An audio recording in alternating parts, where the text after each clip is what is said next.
After the American Civil War, the country entered a period known as Reconstruction, during which it set about reintegrating the Confederate States and nearly 4 million newly freed enslaved people. But African Americans were hardly given a foundation on which to build their new lives after the war. No reparations were paid to the formerly enslaved for what they and their families had endured for generations.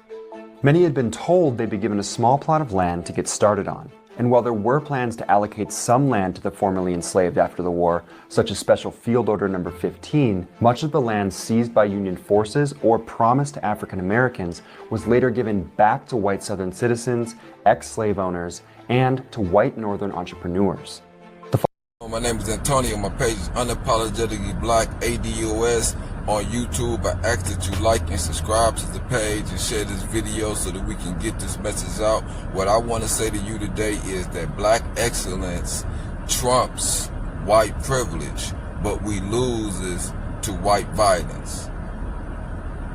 And I say that because during the ending of slavery, which they call the Reconstruction period, you will see the consistent assistance the government has given to Europeans in order for them to get established, while at the same time simultaneously hindering black communities and allowing these white people to prey violently on the black community out of envy for our abilities to build productive civilizations.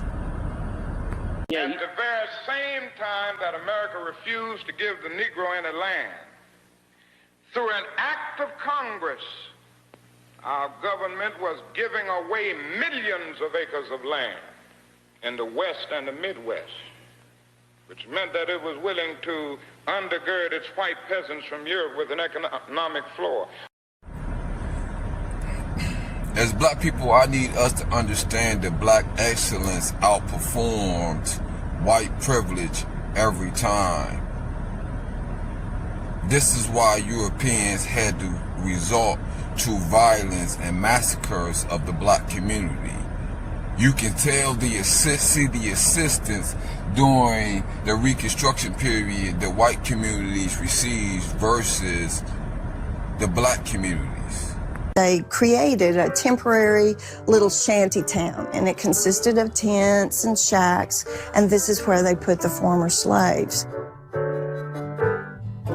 But not only did they give the land, they built land-grant colleges with government money to teach them how to farm. Not only that, they provided county agents to further their expertise in farming. Not only that, they provided low interest rates in order that they could mechanize their farm.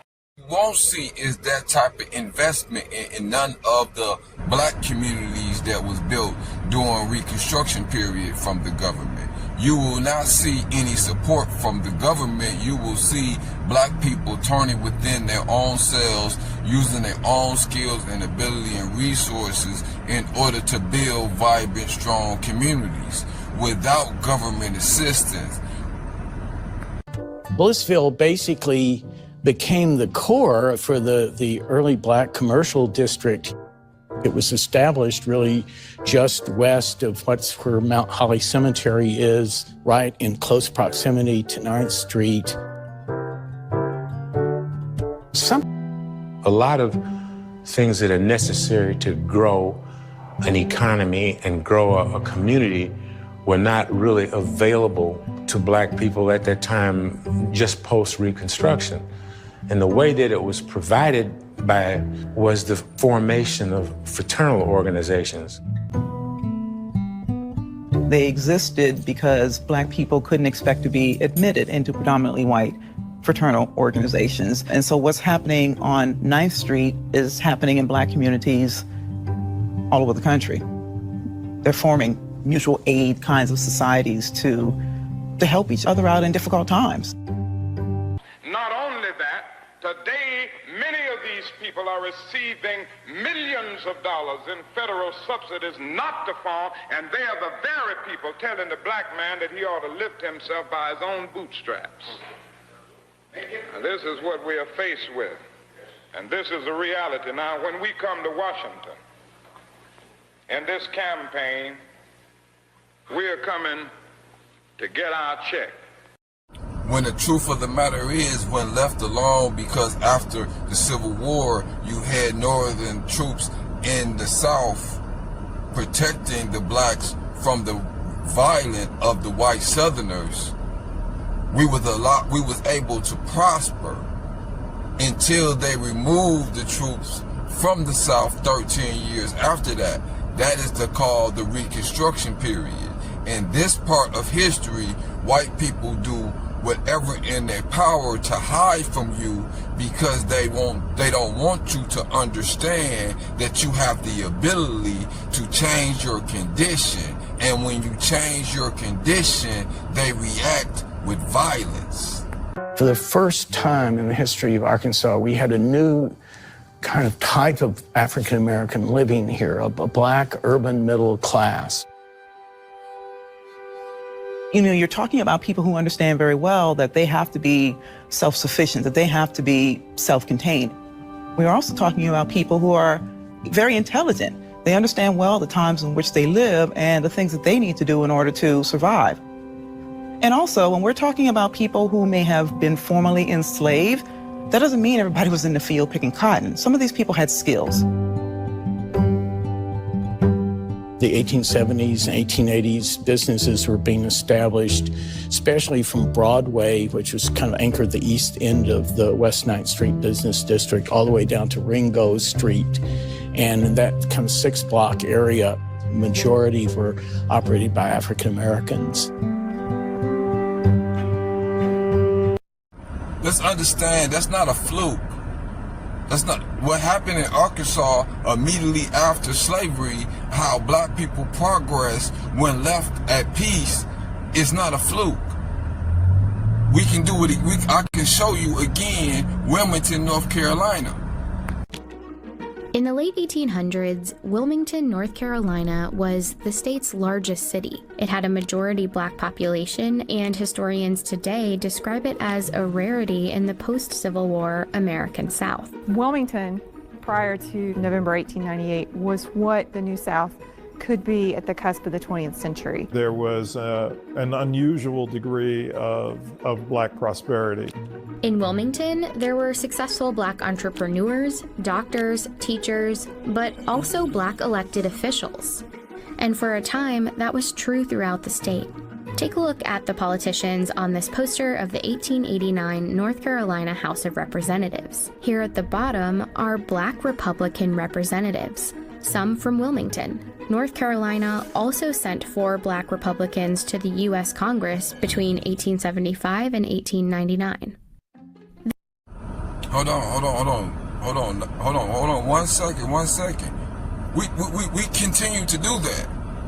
We continue to build prosperous communities without government assistance that the white people had, and in spite of their racial discrimination, in spite of the obstacles they placed in front of us. In spite of all the discrimination, we continue to build cities and civilizations within America that white people envied with their white privilege.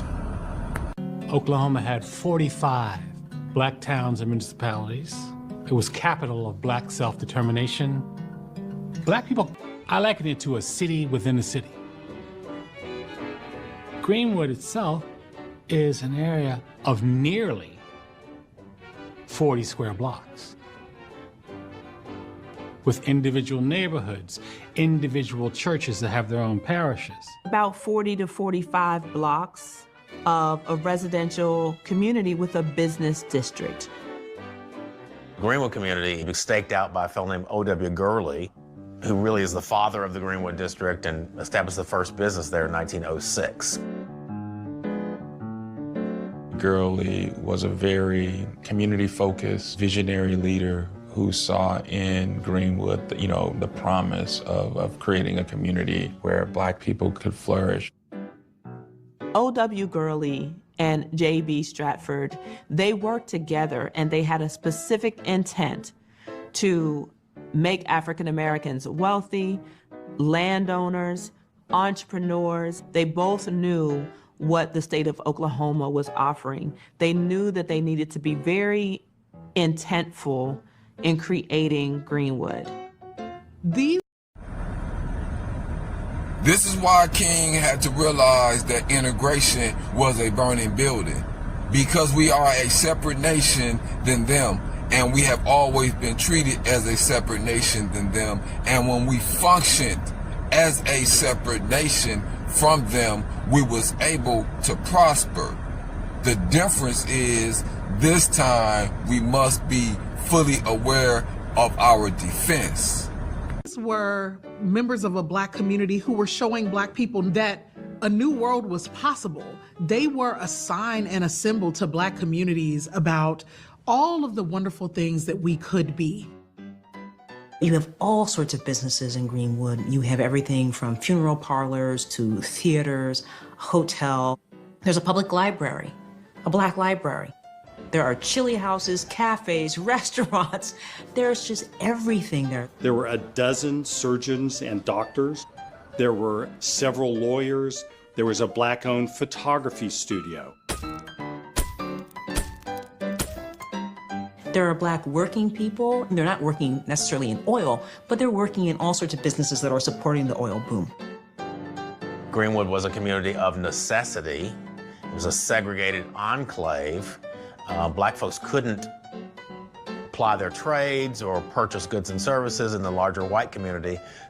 Not allowed to apply their goods, services, and trades to the white community. They applied their goods and services to their own community and built wealth within their own community. This is what the Europeans do not want you to understand, and why Black excellence will outshine white privilege. The issue is we lose to white violence.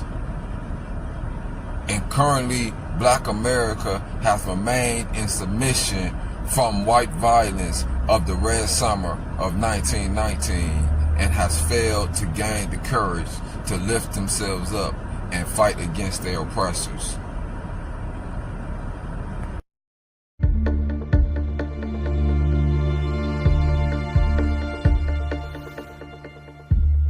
Each pin on this map marks the location of an attack on Black Americans and their communities from the Civil War into the 1900s. It's no accident you're unlikely to find many of these in American history textbooks. There's been a concerted effort to whitewash and cover many of them up.